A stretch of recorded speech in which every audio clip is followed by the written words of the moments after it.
Hello and welcome to a brand new episode of Happy Mum, Happy Baby, the podcast. Today's guest is a journalist, writer, trans man who carried and birthed his two children. It's Freddy McConnell. Hello. Hello, thank you for having me. Today's a very big day and I'm honoured that you're here in the studio with me because your eldest has started school. Yeah, today was the first morning. It's just a morning, and then we've got a kind of settling in week. Yeah. But yeah, it's a huge day. It's luckily he totally took it in his stride. I wasn't sure when we woke up this morning. He's quite inscrutable sometimes. I wasn't sure how it would go. When we woke up, he said, "I want to stay with you," which was definitely just his way of saying I don't want to go to school. But yeah, we just kind of got ready, kept moving in a forward momentum, validating what he's saying, but, it's going to be fine. And luckily he's going to school with a few of his mates, so that's definitely helpful. And how did you feel when he walked through the door? I think I was, in the moment, just very relieved that it had gone so well and a bit like, oh, wow, I'm just going to, I'll just creep away. And then we went for coffee, me and some friends afterwards to sort of debrief. But in general, I'm not great at sort of processing things as they're happening in the moment. So I knew in the lead up to SJ going to school that I probably wasn't going to really feel it, whereas all my friends seem to have been talking about it a lot and, sort of when they finish nursery or these big milestones throughout the year, kind of like, oh, God, it's so hard. And or like when the uniform arrives, it's very emotional. And I just didn't really feel any of that. And actually, it was last night when the idea that, this is really happening, and it's the end of his infancy, it's the end of... Yeah, that's what got me, was the idea that it was the end of his total freedom for him to do what he's always done his whole life and for us to hang out. And it's... I don't know. I mean, still, I'm not the best at processing my own feelings and emotions. But do you think part of that is because you write and you you have you share things in written form. So maybe when you sit down, that's when you kind of digest a little bit more. Yeah. Maybe? Yeah, maybe. Know. I mean, I do struggle with the writing side of it as well. I mean, if anyone, I've made this documentary about being pregnant with SJ and giving birth. And the thing I found hardest about that was Jeannie, the filmmaker, would interview me a lot. We spent a lot of time together, obviously. And it was often just the two of us, Jeannie behind the camera and also sort of talking to me. And I just began to dread her asking, how are you feeling? Right. I was just like, I don't know. I can't explain. Stop asking me, please. And then like writing about it, I actually kind of find equally hard, to be honest. Yeah. I've watched Seahorse, your documentary, and I absolutely loved it. I always find with things like that, what's fascinating to me is the catalyst. Like, what made you start filming it to start with? Is it your journalistic side that led you there? Yeah, definitely. I am surprisingly, I am a very private person, and I'm also very introverted and socially awkward. It's fascinating because it's like literally you're captured at your most vulnerable, and it's compelling to watch. I mean, I think that's probably why I knew I needed to get someone else to actually make it. So like Jeannie Finley. The reason, I was lucky in that I was in a privileged position as a journalist at that time working at The Guardian, where I could go to our head of documentaries, Charlie Phillips, who's a good friend of mine to this day, and say to him, who do you know? Because he used to run Sheffield DocFest. So I did feel like I'm in a position where I could make this happen and it could be quite a big thing and it could be beautiful and seen by lots of people. So if I feel able to do that, I should and I want to, but at the same time, if I try to do it myself, I will just give up immediately as soon as it becomes sort of stressful or awkward or whatever. So Jeannie, I sort of put a lot of power in her hands. I trusted her a lot. And absolutely, obviously it paid off. I love the film. I'm very proud of what we did together. But without having handed over that control, it would never have happened. But it remained a challenge as well throughout.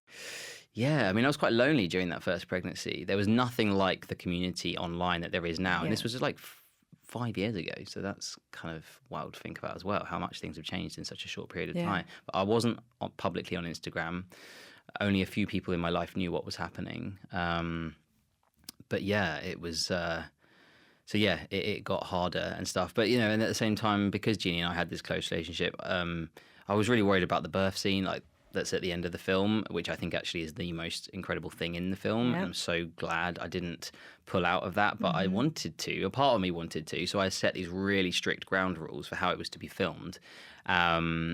And at the time, and I remember I took my glasses off when I was in the midwifery-led unit in the pool. So the only person from the filmmaking crew that was in the room was Jeannie, and she was far enough away. I said, you have to stay at least 6 feet away from me at all times, which sounds like I must have been such a diva. But, I just knew what my limit was. And so I couldn't actually see her. It was so dark in that room. I didn't have my glasses on, so it was all just blurry. So she might as well not have been there, which was absolutely perfect. And she respected my ground rules 100% without question, which I didn't know if she would do that at the outset, but she did. So that made all the difference. Like you say, it's a really powerful moment within the film, because also within the the contractions and everything, it's the peace and the stillness that comes between them that you just forget about. No one talks about those moments that come between. Oh man, I was so lucky. That SJ's birth was just exactly what I wanted. And this is going to sound like a humble brag, which I suppose it is in a way, but to the point where I was so in the zone, not to say I wasn't in pain and uncomfortable, but I was in the zone, I suppose, in another place mentally, that I forgot that pain relief existed. I didn't go into it thinking I don't want any pain relief. I just literally forgot about it. And so I got to the end and was like, oh yeah, I didn't even try gas and air. And then I was a bit disappointed that I hadn't tried gas and air. Oh god, that would have probably been quite nice. But yeah, it was just, I was so lucky. It was pre-COVID, so MLU was open, everything was there that I needed, and I used the Positive Birth Company's free resources on YouTube, and I've now worked with them because they're an amazing trans inclusive organisation. So. Yeah, it just, I was just very lucky, right? Because, you never know whether it's going to go to plan. There's nothing you can control about that aspect of it, but it did. So, yeah. Yeah. Let's go right back to your childhood. Where did you grow up and what was childhood like? Did you have siblings? Yeah, I've got a younger sister who's 2 years younger than me, and then a younger brother came along when I was 11. Right. Yeah. He's a half brother. Yeah. Yeah. Yeah, did you grow up in Deal?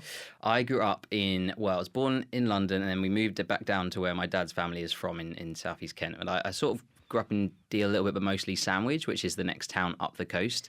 It always makes me, I don't know why, it always, whenever I pass Sandwich, it always makes me chuckle. Yeah, of course. There's a sign that says Ham Sandwich, because there's a village outside Sandwich called Ham.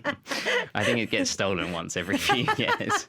That's so good. Yeah. In fact, I think I only knew it existed because in America they have shops that are called Earl of Sandwich. Yeah. I always Google it. And it's like, no, there is. That's a thing, and you hear the story. Yeah, and it's funny because Deal, where we live now, which is about 3 miles away, is a very uniquely sort of diverse town in terms of LGBTQ people. It's always got quite a queer history. It was a smuggling town, lots of sex workers, lots of queer people, lots of transient populations. So it's always been quite a welcoming place. The motto of Deal is befriend the stranger, which I love. That's nice. Sandwich is quite a lot smaller and a lot more conservative and sedate. So that was not a fun place to grow up. Yeah. Like hanging out outside the public toilets because there's literally nothing else to do kind of thing. And I was a super awkward, shy, confused little kid. So I just didn't have the best time of it anyway, no matter where I'd been. But I always wanted to be in London, basically. I had a grandma who lived up here, and I used to come up and she would take me to the theatre and to galleries, and I just remember going on and on at my mum's, like, please move back to London, because that's where she's from. We grew up southeast London. Yeah. So, yeah, and now I can't imagine anything worse than living in London.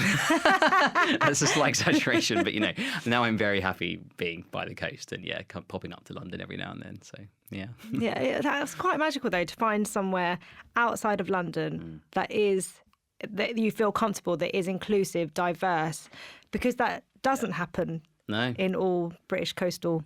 Yeah, we are very lucky. Did you ever, growing up, look to the future and see you having children?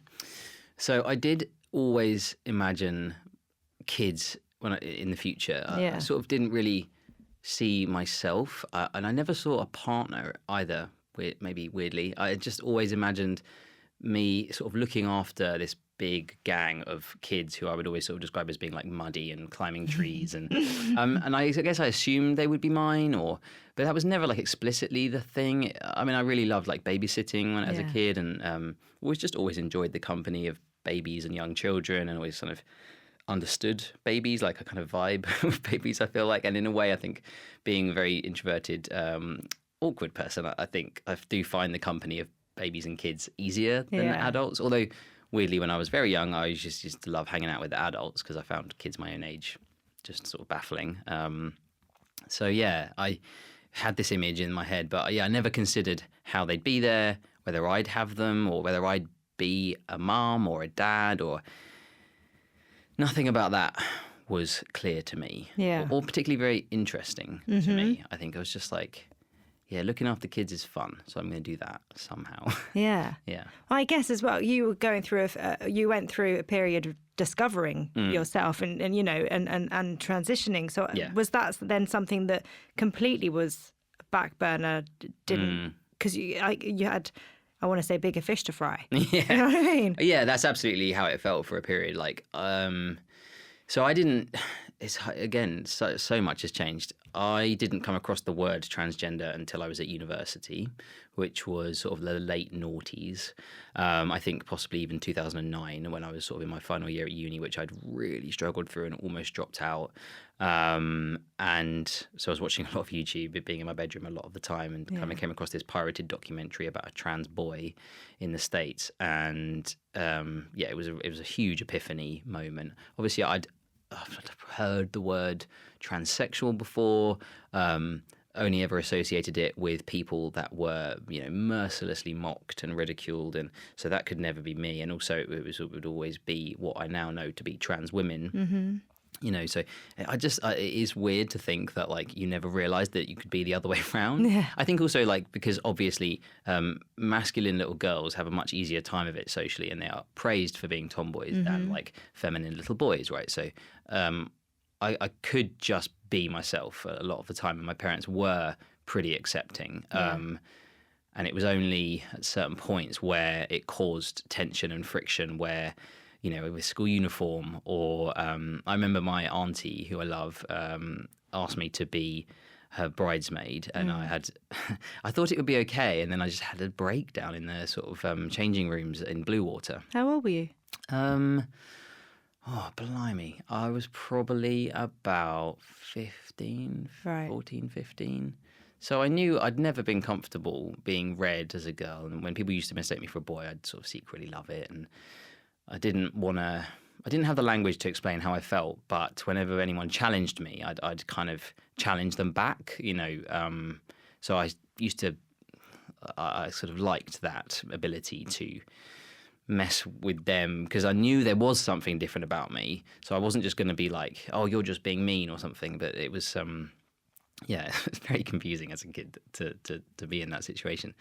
But yeah, it was, it just really came to a head that day in that changing room. I just remember sort of saying to my mum, I can't do this, I'm sorry. And I maybe even said, I don't know why. And she just said, don't worry, you don't have to do that. And then we went to the wedding. My sister was a bridesmaid, and then someone on the other side of the family was. And I think I sat in the car most of the time in my, like, jeans and T-shirt, listening to my music, which I was probably really into by that point. So yeah, there were signs obviously throughout, and but it wasn't until university, and then I had this epiphany moment, thought this answer, this is it, like, and kind of felt like, oh, everyone's gonna be as excited as me about this, because isn't this amazing that I found this answer?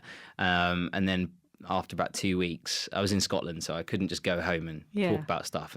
But also after 2 weeks or so, I sort of realised, like, maybe this is actually going to be more controversial than I originally was able to realise, because I was just on cloud nine, thinking about stuff. And then also I got into this headspace of, like, I was so used to being uncomfortable. I sort of felt like, I'm not even sure I can do that.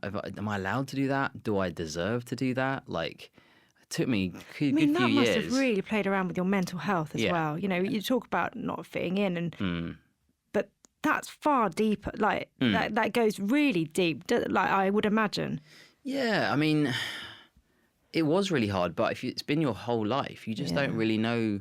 I think that's what I struggled with, the idea that other people didn't struggle about these things in the way that I did. I always had just kind of assumed that other people must do. Otherwise, what is the answer? You can't not have an answer, right? It's kind of too scary. And also, my mum would often reassure me that I would feel different eventually. And I wanted to believe her. So I was just waiting for something to fall into place where, like all my friends who were girls had really kind of grown into themselves and not had an easy time of it and like loved growing boobs or anything that's that kind of cliched, but sort of had really changed and felt like left me behind. Right. And I wasn't changing. It was getting worse, if anything, because I wasn't a kid anymore. So my non-conformity and difference were much harder to sort of bring into the adult world. I just felt like I was about 5 years behind everyone else, which I think is a really common queer experience, actually.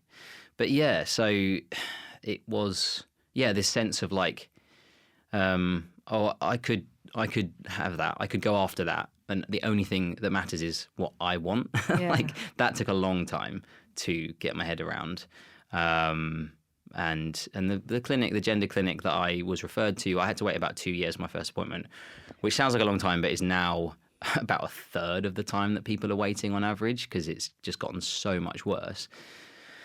But I think for me, that time was quite helpful. Well, not necessarily actively helpful because I don't want to let the NHS off the hook on this front because it's not good and it wasn't good back then. But it did just allow me to develop much firmer confidence and then clarity about what I was doing. And, there was one point where I was, on this road towards potentially getting testosterone, which I was really excited about and a little bit nervous about, which I think is like totally healthy, normal reaction to that thing. And then my auntie, whose wedding, funnily enough, I'd been asked to be a bridesmaid for a few years beforehand, she had another baby. So that made me suddenly worry and be like, maybe I should try and have a baby before I start my transition, because I'd been told that transition would make me infertile. And I really knew I wanted to be a parent. And I thought about that for probably a couple of days before realizing, no, that is not going to work. I can't do this. Like you said before, I need to look after myself first. I cannot look after another life or a baby without looking after myself first. I'm sure I've read your words where you said if I wanted to live, I had to carry on with that. And I think it's such a huge thing that like that is the reality actually. If you wanted to be, you had to do that and move forward in that way. Yeah, and I think it's a tricky thing also. I don't want it to sound it helped me to discover this language and to discover that there were options for me. And before that, I had been having sort of severe anxiety and panic attacks at university. And like I said, sort of almost dropped out. But so I was feeling better by that point. But yeah, when I say, if I wanted to live, if I wanted any kind of life, it's more that idea of like a proper life where I am happy and fulfilled and being myself rather than this sort of half life. So it's not necessarily because obviously, people taking their own lives is a very big issue for LGBT communities. But it can also become a bit of a cliche and a bit of a thing, a bit of a kind of trope that we expect to hear from trans people. Right. That's not exactly my experience, but certainly in terms of, living a kind of healthy, happy, fulfilled life and being myself, like absolutely transition wasn't a choice. It was an absolute necessity. But yeah, it took me a while to accept that, I think. Was your mum the first person that you told? So the first person I actually told was one of my flatmates in Edinburgh, where I was at uni, called Karen, and she was great, and we're still very close. And yeah, how did it feel actually saying the words out loud? Oh, I think I probably felt really awkward. Like, what had felt amazing, before I spoke to Karen or anyone else, I had ordered a binder. Sort of secretly. And I remember that arriving. It probably came from America at that point because there was very few places that were doing it. And there was actually a company that had made it was specialised in hernia compression tops and things like that. But they'd realised that there was a market also for trans men and compression vests and things. So I'd ordered that and it arrived and I felt nervous about it coming. And when all my flatmates were out of the house, there was lots of them, there was about 5 of us in the flat, I remember I put it on, went downstairs, stood in front of the big mirror with a T-shirt on, and I hadn't known what it would feel like, but it was such an affirming moment. I was like, sort of taken aback. I was just like, yes, that's me. Oh my God. Like, I didn't know that. And maybe now it would be different because I'm so much more aware of the trans experience, other people's trans experiences. But, back then it was very limited, and I'd not seen a YouTube video about that specific experience. Yeah. So yeah, that was amazing. But in a way, if you had, that might have built expectation in your head. Yeah, maybe. You were able to just experience it. It was pure, definitely, and it was real, and that felt amazing because until then, that was like my first clue, I suppose, that I was on the right path. Yeah.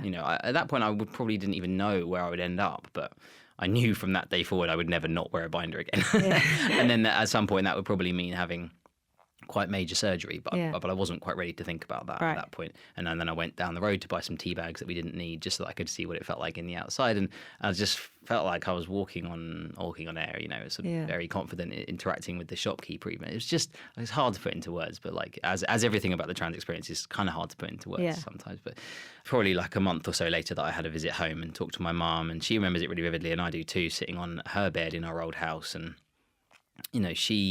I think I did a good job of building up in a way where I was like, this is going to be kind of big, but I need you not to freak out because I'm still liable to freak out. This is new to me as well. And I sort of presented it as if like I've come across this thing and I think it might be relevant. I wasn't like, this is me. And, it wasn't like I could say, I am trans, and she would understand what that meant. Yeah, it's new language exactly. For you, yeah. So like no one was talking about it. So I think probably I started by explaining the concepts and hoping that she would be like, oh yeah, well that makes total sense because I've known you your whole life and this sounds like you. But she didn't say that, and I've heard other trans people talk about how it can be quite disappointing when you feel like you've discovered who you are and it will be obvious to everyone else and it's not.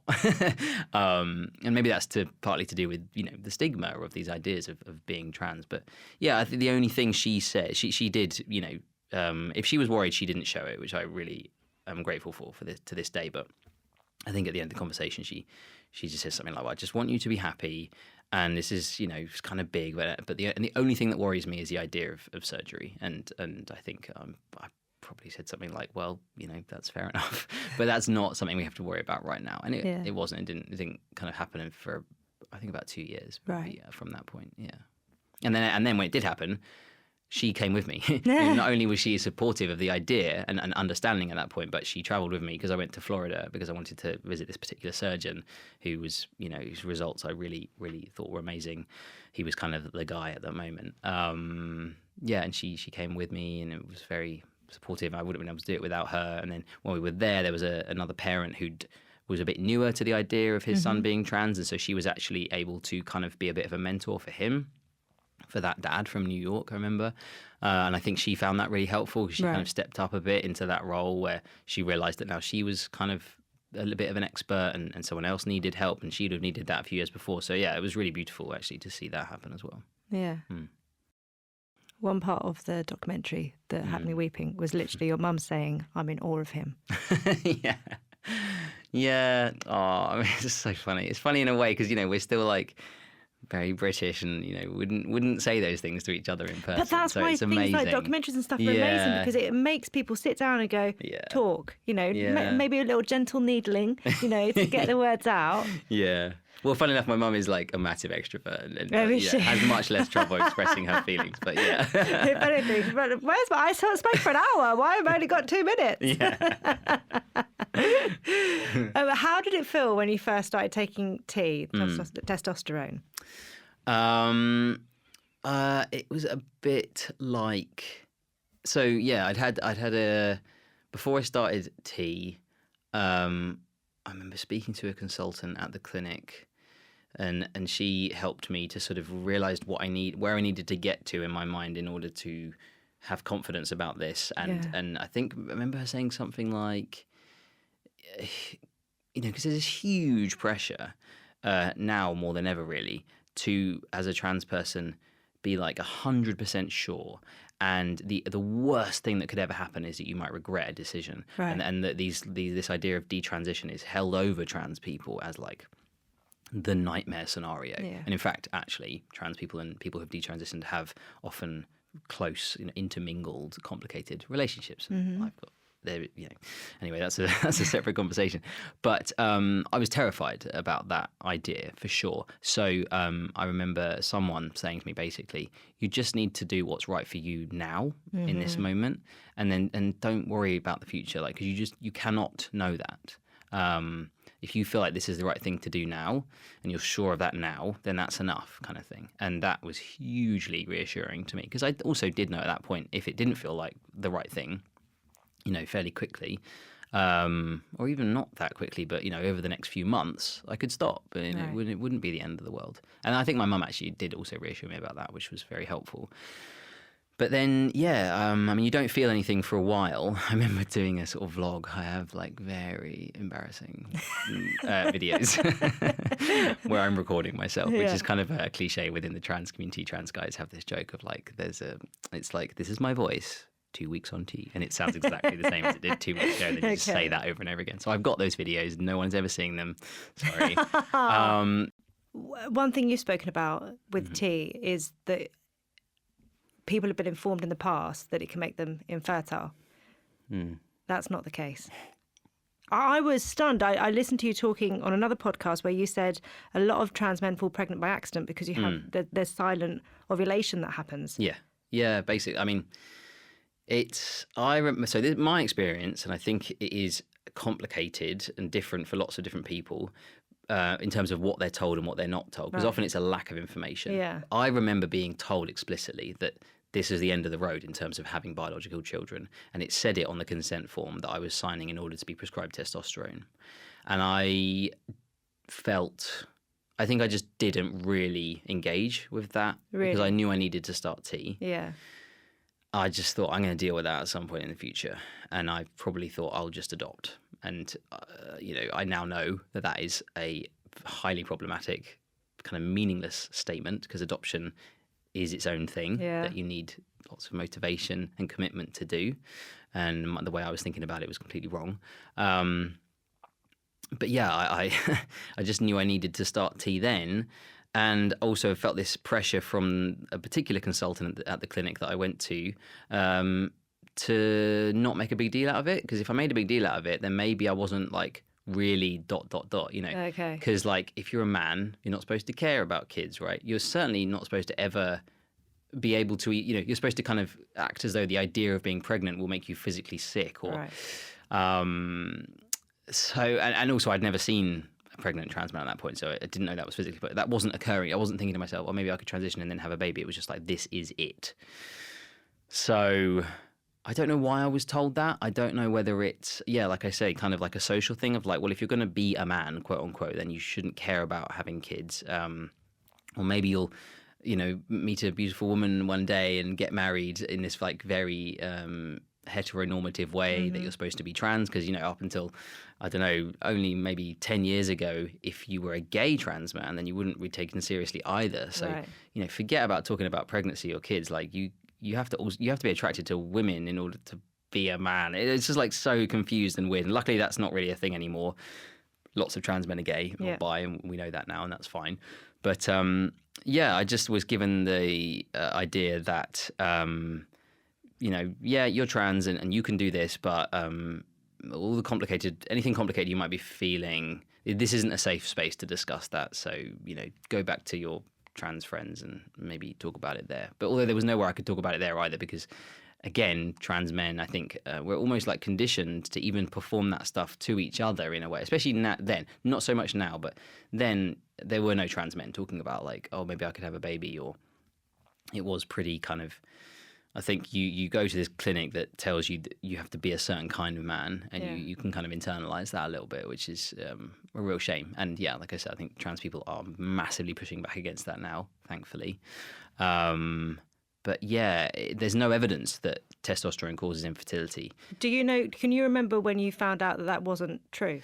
Well, I remember the first time I saw a YouTube vlog good old YouTube again, from a American trans man called Caden, who's on Instagram, and you should follow him. He's gone on to have another baby since. He fell pregnant accidentally. He says it in his vlog. He was one of these people who, I don't know what he was told about the effects of testosterone on fertility, but he certainly assumed that because he wasn't having a period, that the testosterone was basically acting as a contraceptive. Right. I think nowadays you're much more likely to be told that testosterone is not a contraceptive. Which is sort of moving in the right direction. But I don't think trans men are being given any kind of fully accurate or non-judgmental advice about their options for starting a family.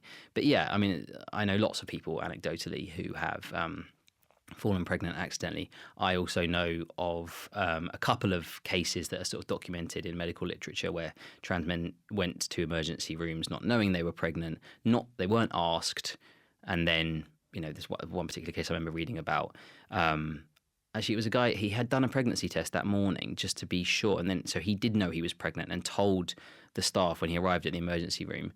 And if they had been trained properly, they would have picked up signs of preeclampsia. Right. He was late on in his pregnancy. Like, he'd gone the whole thing without realizing. But then, as he was feeling ill, thought, oh, maybe I'll just do a pregnancy test. So anyway, terrible story short, he lost the baby because he was left for hours with high blood pressure and no one did a scan or checked or anything. So, yeah, that can happen and does happen. And the fact that in itself isn't just a massive scandal kind of infuriates me on a daily basis. But, yeah, through Caden, I sort of was presented with this reality that he was pregnant. Like, Does that mean I can get pregnant? Does that mean... was it because he wasn't on a high enough dose of testosterone, or like, will my testosterone therapy eventually make me infertile? Like, all these questions I didn't have answers to. And actually, when I did conceive SJ, I still thought that it might eventually make me infertile. And that's kind of why I got pregnant when I did. Like, it was one of the factors anyway. I was in an okay position. Like, I had a good job and I had family support. But none of my friends were having babies at that point, although I did meet people afterwards. But yeah, it was kind of, I felt like, well, maybe I can have a baby now, but maybe in future I won't be able to. And now I know that that's also not true. Basically, no one has ever researched this. Mm-hmm. So what we have is a complete absence of evidence of harm caused by testosterone to the ovaries or any part of the reproductive system for trans men. And then on the other side, we have hundreds of babies, increasing numbers of babies who are born happy and healthy, even if their birthing parent was on testosterone because perhaps they didn't know they were pregnant, well into the pregnancy. If they stop, these babies are born like happy and bonny and whatever. Yeah. We know that you're not, the advice is to not be on testosterone when you're pregnant if you're planning to conceive, because testosterone is tetragenic, I think, which is like the medical term for harmful to a developing fetus. Right.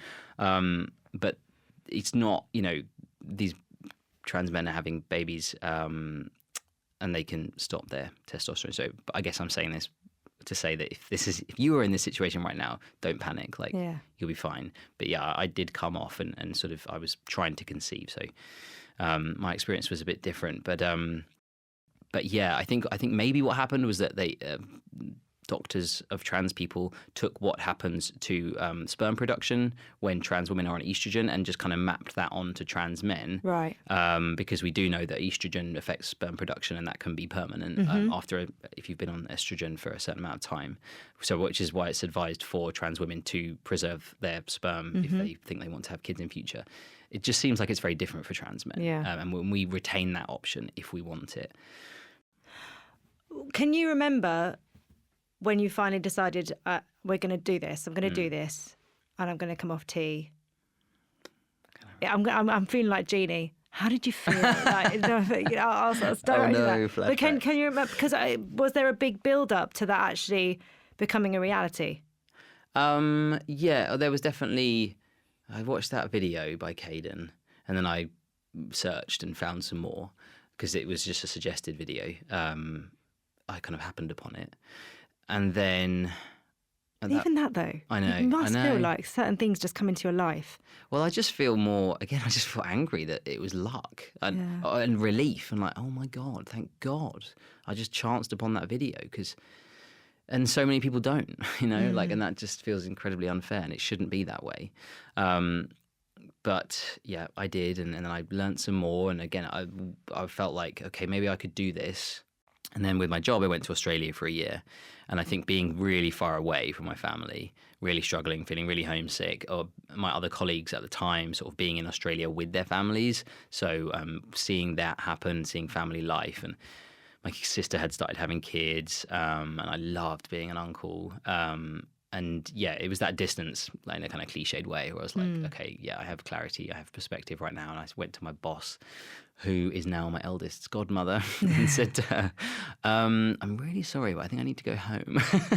I was like the only person making videos for Guardian Australia at that point. So it was kind of like, she was so sweet, very supportive, and she sort of joked about how much of a pain in the arse it was going to be for the company. But yeah, I think I sort of ended my contract about 2 months early and flew home. And my mum was really happy. Like, you know, and she'd always spoken about pregnancy in this like very positive way, and almost weirdly in a gender neutral way as well. Sort of, she says it in Seahorse actually about how like everyone should experience pregnancy. She had very good pregnancies, you know. So I kind of knew that she'd be into it, and wouldn't. What I was worried about was my friends and family would sort of think like, oh my God, really? Like after everything else, now this, you know, like it's going to come a point where we can't support you anymore, or like you're just pushing it too far kind of thing. And there have been some people in my life that have sort of had that reaction, or I've just grown distant from, and I suspect feel that way. But my mum certainly was just like, fucking A, let's do it. So that was great. Yeah. And so in the documentary, you try first time. And that didn't work out. Yeah, so I tried IUI. Yeah. At that point, I was planning to co-parent with my friend who's in the film, and yeah, it didn't work. But you know, it would have been unlikely to work. My understanding is I think most people who do intrauterine insemination with no medication, it sort of usually takes between like 3 and 6 attempts. I think. Oh, really? I think so. It's quite a low success rate. Like IVF has a higher success rate. Well, IUI, you're literally placing it. Yeah, next to it, aren't you? Yeah, you put the sperm next in to the egg. Via a catheter or something, I suppose it would be, and then you watch it on a screen and it goes squirts in. It's really funny.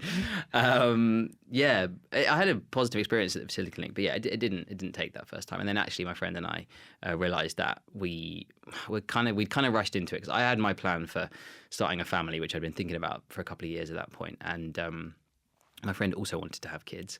But we kind of tried to mush our plans together in quite a rushed way, and it just wouldn't have worked. And we realised that kind of in the nick of time. So after that first attempt, I decided, I was going to use a different donor and try again by myself. Because I'd always been kind of open to the idea of single parenthood anyway. Like, I'm not sure why, but I just always felt like that wasn't a scary idea. It was like, kind of feel like that might suit me. And anyway, again, I thought I was on the clock. I thought tea might make me infertile any day, so I needed to just do it. Yeah. So and with family support, like I said, down in my hometown. So yeah. How did you find finding your donor?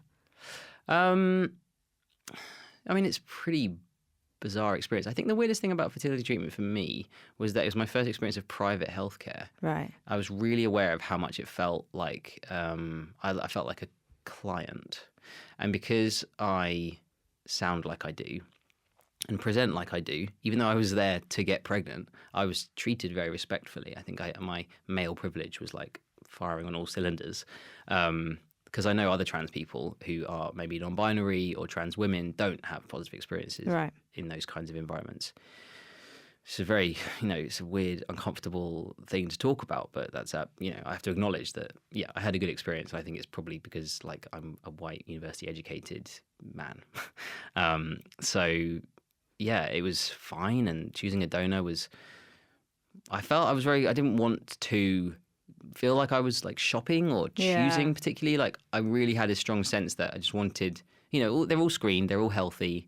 It's quite a low success rate for being a donor, so I kind of just felt like I'm just going to trust that it's a good process and just pick someone who I get a good vibe off with the tiny amount of information you have. And it worked first time with that donor, second donor that I chose. The IUI just worked. It was like, yeah, there's definitely IUI again as well. Yeah. With I think I maybe took Clomid, which is sort of a medication that you take for a few weeks afterwards, but otherwise it was unmedicated. And yeah, so there's definitely nothing wrong with my fertility. It's like very fertile. Yeah. But going into that process, that's got to have been sort of hanging over your head in terms of fertility. How long will you have to be off tea for to make that happen? Yeah, that's what I felt like I was counting the days. The experience of being at a fertility clinic wasn't particularly negative. Like I said, what I really hated was not having tea in my system. I felt like really felt like there was something missing. It was running on empty. And right. How long am I going to have to be off tea for? Not how long will it take me to conceive, but how long am I going to have to be off tea for? And then, when I found out I was pregnant, it was weird because it was like quite a mixed feeling. Of like, really? Yeah, just like, definitely an element of like, wow, it worked. But also a big element of like, oh my God, I'm going to be pregnant for 9 months now. That's 9 months off testosterone at least, I was scared. I was, relieved that it had worked because I didn't have lots of money to keep spending on it. But if I'm completely honest, I was probably more scared than happy at that point. You did that test with your mum as well? Yeah, and she's looking very glamorous in the film. She's very pleased that scene got left in, I think. Was it first thing in the morning? Oh my God, it was about 6 a.m. Oh, because I think the clinic had told me to do a test that early. I'm not sure why. You've spoken a lot about almost hiding your first pregnancy. Yeah, I carried very small. Right. So I was able to kind of go around on a day-to-day basis. No one read me. No one sort of clocked me as pregnant. Even people I knew quite well, who I didn't, because I wasn't telling a lot of people. And was that important to you as well at that time? Yeah, I felt like if I'd been more visibly pregnant, I think I probably would have just stayed at home and been a bit housebound because even in Deal, I'd worried about the reactions it would get. Not being safe. Like people might react aggressively or violently or just might react negatively, and I couldn't take that. I was so fragile during that time. Yeah, and my parents have a kind of project in Spain where they're doing up this ancient house, and it's very bare bones and quite not a comfortable place to be, especially if you're pregnant. But I went there as much as I could because it's in the middle of nowhere. But it's, I think, just being allowed to be without the pressures of other people's expectations or. That was like the bare minimum because it was also really hard to just be because of the lack of testosterone, and I was quite hard on myself. I think I wasn't in a good place, but thank God, since then I connected with a friend of mine called Jacob, who was also pregnant at the same time, and he lives in the Midlands. That was so helpful. And then since then, so many more people have come out, trans, non-binary, all sorts have come out as pregnant and shared their experiences. So I can't imagine ever feeling that alone again. And I feel a bit sad for me back then. I just want to be like, oh, it's going to be okay. And things will change so quickly and you don't even know, kind of thing. What is brilliant about the way that you share stuff is that you talk about having cis women trying to compare their experiences with yours. Mm-hmm. And there actually is a part of the film where you're surrounded by women and everyone's talking about mum, the woman, the birth. And as a viewer, and we have moved on, I would like to think, in those few years since the film was made. But it's like alarm bells going off around you. Like, how do they not see what's going on? But it's fascinating. You just that simple thing of you can't compare experiences because they are completely different. Yeah. And it just triggers your dysphoria all over the place. And then it's really hard because these people love you and they're trying to be supportive. And you can't reject that out of hand. You can maybe like say something at another time, but how did you feel going towards the birth? Did you have a plan at all of what that would be? Yeah. I did have a birth plan, and I had a great community midwife the first time around who helped me write that, and I had also spoken to that boss I mentioned, to my SJ's godmother. I remember her sort of saying, I shouldn't talk to you about this, but she had a very traumatic birth experience, basically. And she did say, like, if you don't want me to talk about this, that's fine. But my approach to that kind of thing is like, no, I actually want to hear it. I want to hear how bad it can go. And her kids are fine and she's fine. And that happened a long time ago. So she did. She told me everything. And she told me, make a birth plan, but do not think that that's what's going to happen. Yeah. I had another person locally who was a doula in training at the time. She came and drew a graph for me about what happens with the hormones at different points. So the fact that I could do all that sort of privately was really, and that was just a coffee. I didn't have to pay for that because I wouldn't have been able to afford it at the time. So yeah, I was very privileged, I suppose, to have those things. I mean, hypnobirthing is such an amazing thing that I feel like we should all use in everyday life. Yeah, I have definitely used that breathing when I got my tattoo the other day. Oh my God, I was doing it. Yeah. How did you feel leaving home and heading towards the hospital? I was kind of already in my trance state by that point because I'd been able to labour at home. So it's like, well, I had first twinges at about 4 a.m. Yeah. And then Mum came over and it was quite a cold January day, quite dark. We kept the blinds closed and I basically just sat on a ball all day. And then about probably 2 p.m. we walked up to the beach. It's a stony beach where we are, and it's kind of a custom that if you're in labour, you go and walk on the beach because it will help things progress. Because of the stones? Because it's, you have to balance and you're wobbling. Yeah, and you're kind of, it's quite strenuous, I suppose. Right. And then had a bath and then was like, I think I need to go in now. But my mum did that thing of like, maybe have another bath, So like, it was just very relaxed. And actually then when we did go, it was terrible timing because then it was like rush hour locally. So there was a point in the car, I had my like playlist on and I had my eyes closed and I was breathing and I was just on another planet already at that point. But a part of me was vaguely aware that we were stuck in traffic. And that wasn't great. But then when we got to the hospital, I was already, I think, 6 centimeters dilated. So I hadn't realized how effective the breathing was. I was just doing it and I was sort of unaware of how painful it was, I suppose, because of, the breathing. And they were like, were you listening to different like scripts as well? No, nothing like that. I was just counting. Right. No affirmations or anything, just counting. Just very like pragmatic. I'm going to do this. I was holding on to that like a life belt kind of thing. And I had like chilled music playing. Yeah. And then they just ran the bath as quickly as the pool when we arrived, like, trying to remain calm, but with a sense of like, you definitely need to like, very far along. And then SJ was born at about 2 hours after I arrived, I think. And it was great. I just had this like flannel on my back and Mum was at my, cradling my head and it was. I pushed a bit too hard, too quickly because I think I was exhausted, and I think, funnily enough, this is like so specific to the trans experience, but I think because I'd been on tea, I had very strong pelvic floor and abdominal muscles, and again, it's one of those things that no one can tell you because this isn't an experience that's talked about or known about. But I tore quite badly because of just how strong I was pushing and how hard I was pushing. So that's one thing I sort of felt afterwards, like, maybe I should have been a bit more open to like coached pushing or something.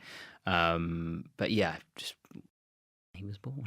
And what was it like, that moment where you scooped him up and held him? Did it take a moment to kind of register? Because you're in such a trance. Yeah. Like you can see that on your face in the documentary. You're in such a trance. Yeah. Birthing, and then all of a sudden the baby's there. Yeah, it was very dark, and there was some cello music playing, which is so wanky, but absolutely perfect. And so so he SJ was born on call, so he was in the sack. So actually, oh wow, yeah. That's not obvious in the film. No, but so I remember the midwife sort of saying, I caught him, I think, and then the midwife was like, oh, just wait a second, just hold him for a second, and I didn't know what was going on. And I remember just kind of feeling, and I could feel this like slippery, obviously babies are slippery, but this felt like a whole thing, like a sort of, a big oval thing. But I was still just too out of it to really care, or, I just, as long as it didn't sound like anything was the matter, so I was just whatever. And then eventually someone said that I could, someone was like, they were trying to get me to sit down so I was more stable.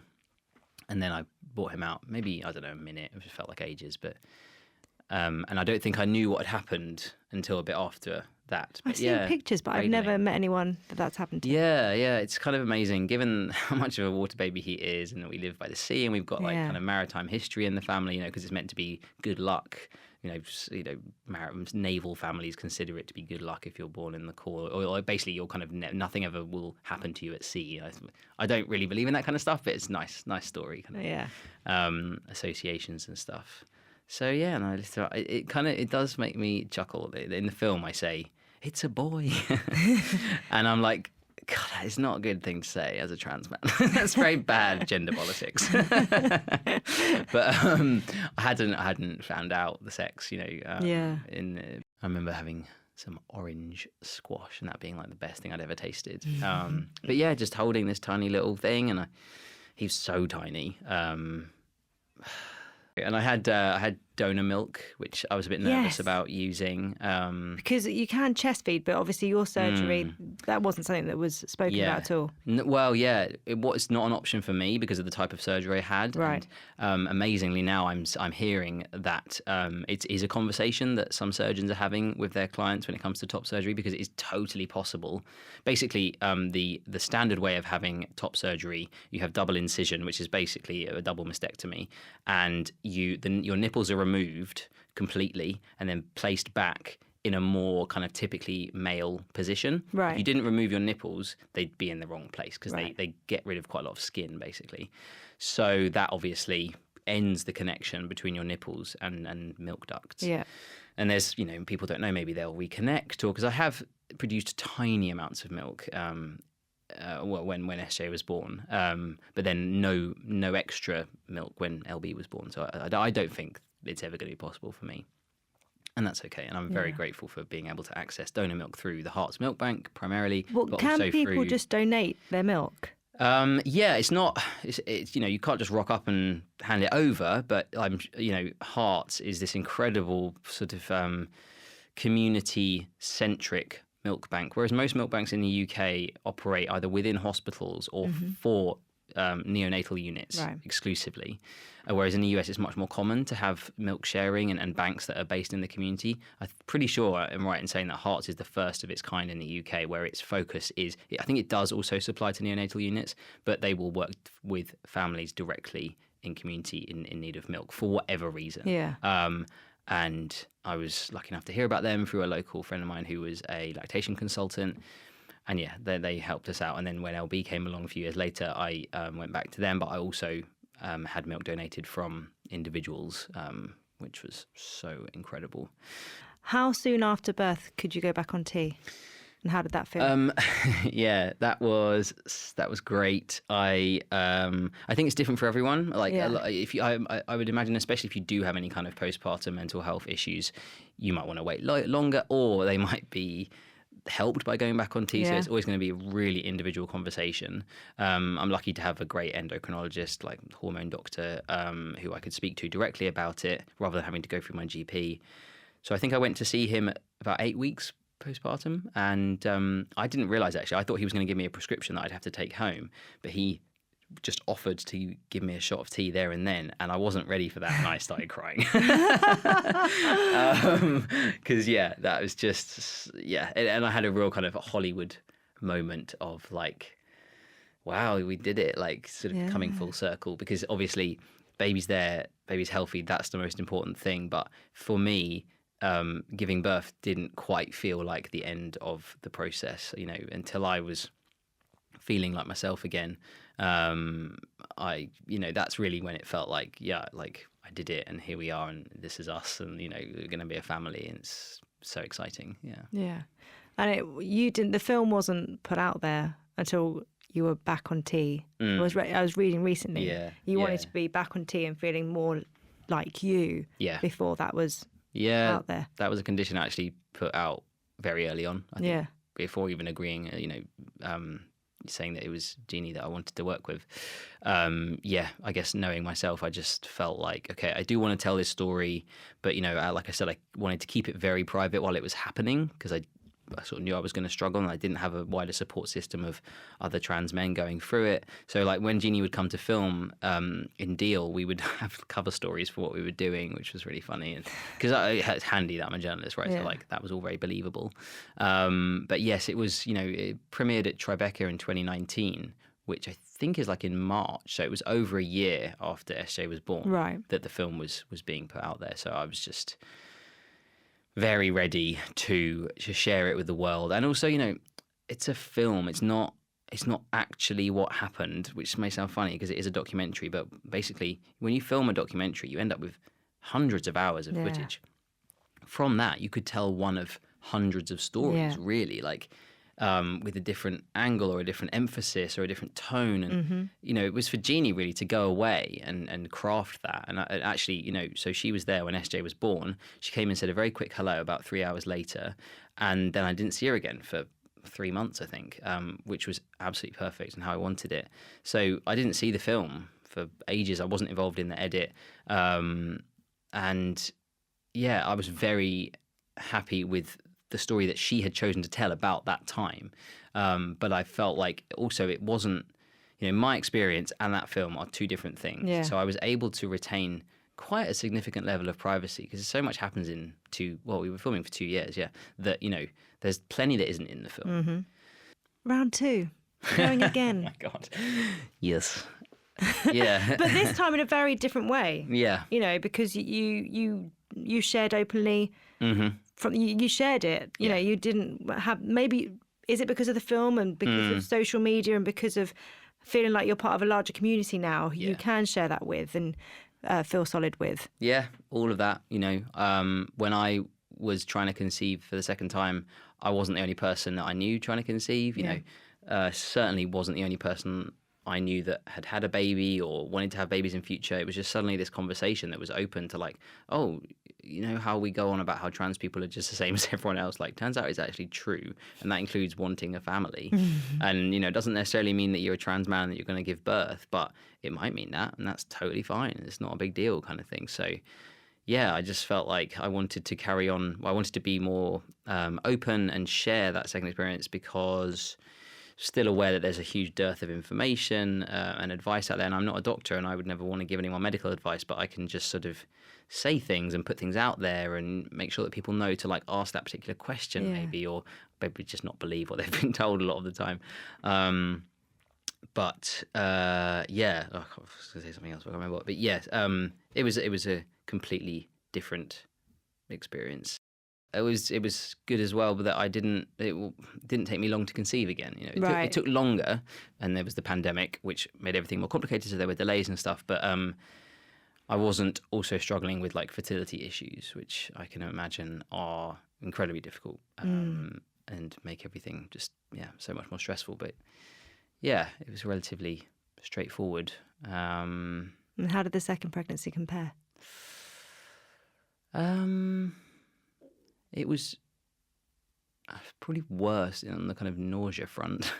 But this time you've got a toddler to run around after. I know. Well, SJ was 3 by this point, so I had waited a while longer than maybe the average because for a while I thought I would just actually have one, and actually that age gap, turned out to be kind of a godsend because I felt terrible for the whole 9 months of carrying LB, my second child, but at the same time, I was less nervous because it was my second pregnancy. So I was like, just give me the drugs to stop me feeling sick. Whereas the first time I felt like, oh, I don't want to risk taking anything in case, it's a different mindset kind of thing. Like that. This time around, though, you were planning on giving birth in Sweden. Oh, yeah. Yeah. Which I think is, I think this is around the time that I first started following you. Right. To be honest. Because of the legal side of giving birth in the UK. So on a birth certificate here. Yeah, in the so UK birth certificates, the person that gives birth is the mother. So that comes from a case in the 70s that was about deciding about inheritance or like inheriting a title. And that's actually the first time that it was defined in law, which is kind of funny that in the UK it always comes back to like who's going to be the lord or the lady. So yes, it was. And then that also makes things difficult for surrogates. Yeah. It means surrogates have to be registered as the mother. And if they're married, their husband or partner goes down as the father, which just blows my mind. Because often, obviously, surrogates aren't genetically related and certainly don't want to be registered as the mother because they're not the mother, they're the surrogate. But that choice is taken away from them by this kind of paternalistic, outdated legal system. And for trans men as well, if we give birth, we are by definition the mother. And in the case that I brought to try to change that, I wanted to be listed as either the father or the parent. Right. The judgment was very surprising and kind of confused, with respect to the judges, because on the one hand it said that mother is no longer a gendered term because now we have trans men that can give birth. So I guess they thought the simplest, quote unquote, solution to that was to say that mother isn't gendered, it's gender neutral, which is obviously ridiculous. Yeah.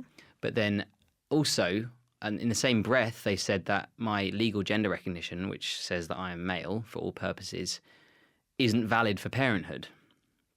So it sort of stops at the point at which you become a parent. So the judgment said both those things, even though they contradict each other. So mother is gender neutral, but I'm also not a man when I become a parent. It just doesn't make any sense. And like what I thought the court case was doing was presenting the courts and maybe government with an opportunity to update the law, because actually this system doesn't work for any non-traditional family, LGBTQ or blended or whatever.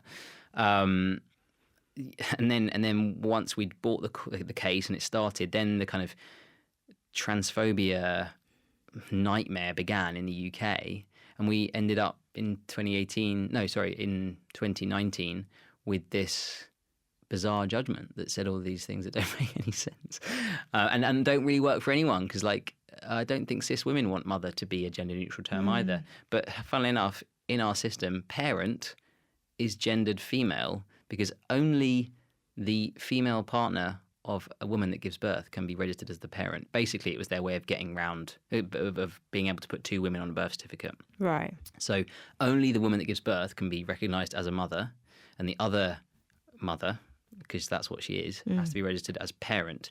But Sweden, the law is different. So in Sweden, a couple of years ago, a trans man challenged it in the same way that I did, almost exactly at the same time. In fact, it's kind of this sliding doors moment where the Swedish government presented with this problem where someone who was legally a man and male for all purposes, and not just gender but sex, like that's what the law says, said, oh, hey, I can't register as the father.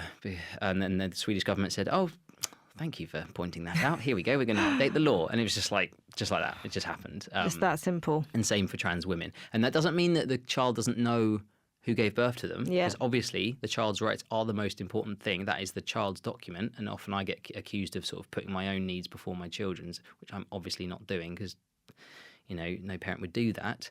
But yeah, so the child can still know who gave birth to them, but they just have the sort of correct title, whether it's mother, father, or parent. And lots of countries actually can allow for parents to go down as parent, whether they're trans or not. Like, it's just a kind of option. Well, I mean, we're behind you. Thank you. Yeah. What was it like taking you back to LB and bringing LB home? Because did you think about beforehand what it would be like for SJ to have another little a sibling in the house, and how he might handle that? I think as any parent, you kind of go, oh, am I doing the right thing? Oh, bye. Oh, yeah. Anymore. Yeah, definitely. Especially as a single parent, right? Like, I was worried that he would suddenly be like, where did you go? Basically, even if I was right there, I might be distracted the whole time. And it really had just been the two of us for so long, even though we're always seeing friends and family, and actually there's rarely a period of even a few days where we don't see people. And he goes to nursery as well, which has been amazing. Yeah. So we talked about it really. Like that's kind of my approach, for better or for worse, is just to talk about everything. You know, if I was reading him books about how babies are made that are trans inclusive from the day he was born almost, you know, and talking about his donor. And so, yeah, we remember talking, you know, like, you know, it's going to be like, you know, there's going to be a baby and it's probably going to be really noisy and this sort of stuff, you know. And I'm so grateful that there are so many books and programs now around about this kind of thing, right? So I wasn't having to figure that out by myself by any means. And yeah, I had all the same fears that I think most parents have about adding a sibling, of like, am I going to love them as much? Am I going to have enough love? You know, but actually, I was all geared up for it to be the year from hell in terms of sleep and stuff. But LB is very chill, and I don't want to sound too nauseating about this, but you know, it's just like they are just an angel baby so far, and they slept through since about a month old, like was 6 weeks old, and so smiley, and just love watching SJ. Just so curious about what they're doing and trying to get his attention the whole time, and babbling away. Yeah, so you know, and we sleep all in one big bed, which is Do you? easier for me. Yeah, easy for me to do and choose to do as a single dad. So Yeah. you know, there are ways in which like I actually think being by myself is easier. Yeah. Because I'm not having to factor in another adult.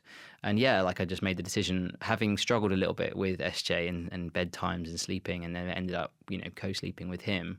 Just thinking, actually, yeah, I'm just going to do this because this is what works for us. And that's the thing, isn't it? Yeah. Because to some people, like I can, like early days with mine, people being like, "Oh, you're making a rod." Yeah, but actually, no. if it works for you, yeah, absolutely. I still now, and mine are 8, 6, and 4. I'd sometimes climb into their bed until they've Yeah. fallen asleep. Yeah, absolutely. Have a little nap.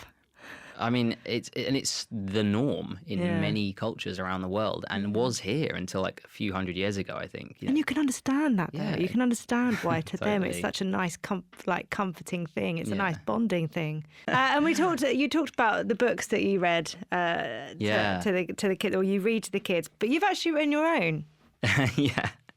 which is Yeah. very, very exciting. I received my copy. It's called Little Seahorse and the Big Question. Amazing. Cool. Yeah. And What did your kids think? I have to ask you first. they loved it. Oh, good. They loved it. And also it's so colourful and everything as well. Oh, the And illustrations. it's a conversation starter. Like literally Yeah. you ask the question as you go through. Yeah. Yeah. I mean, actually, I think I should credit SJ the most because I was saying to someone the other day, like, I think people think it's going to be a book about seahorses having babies or like or transness in some way that's like appropriate for small kids, but no, it just so happens that the characters are like me and SJ, and so I thought I'll make them seahorses because like, you know, male seahorses give birth and it's kind of a mascot for our community, but the conversation they have is nothing to do with transness. No. It's just it's a conversation that we actually had, you know, partly precipitated by me being sick of the idea that, you know, children need a mum and a dad. If they don't have that, they're missing something. But then, you know, yeah, I was But just... even then, that isn't really said in the book. The No, question really that's is, true. Yeah. what do we need? Yeah, yeah. You know, if you could write a letter on parenthood, who would it be to, and what would you say? Oh, blimey. I know I like to get everyone really comfortable, and I like to throw a few, you know, big things at you at the end. Yeah.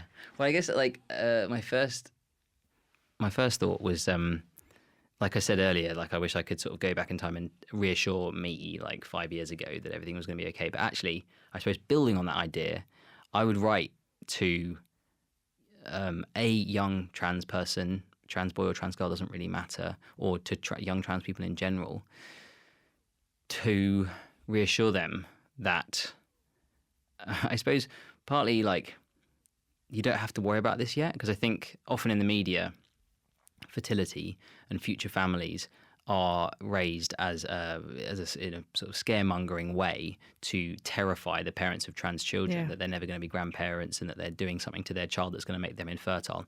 We know increasingly that that's just not a concern in the way that it's framed. Sometimes it is a conversation that needs to be had, but there are always options, you know, and especially for trans boys, they do not need to be thinking about like harvesting their eggs at the age of 15 when it's like the last thing they want to do, because what you want to do when you're 15 is not going to be necessarily what you want to do when you're 25.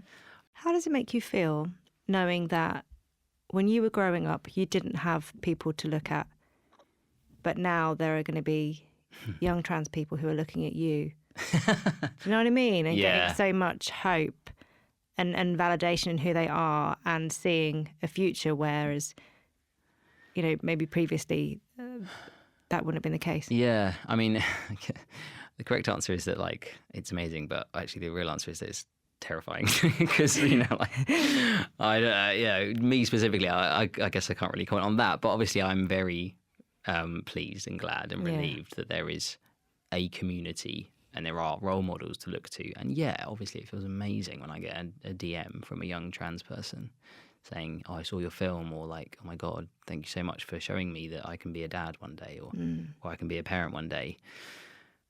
Yeah, that's incredible. Again, I don't feel like I should be in that position. They shouldn't have to be looking to me. Do you know what I mean? Like, until the day when they are getting sex education at school in the same way that their straight cis peers do, I won't really be happy. I won't give you like a neat answer on that. But, you know, I guess there's a lot there that wasn't So yeah, I definitely have to be happy for that. Yeah. We finished the podcast on you completing 3 sentences. Okay. Being a dad means? Everything. I'm happy when... No. Since having children, I... Oh, God, that's...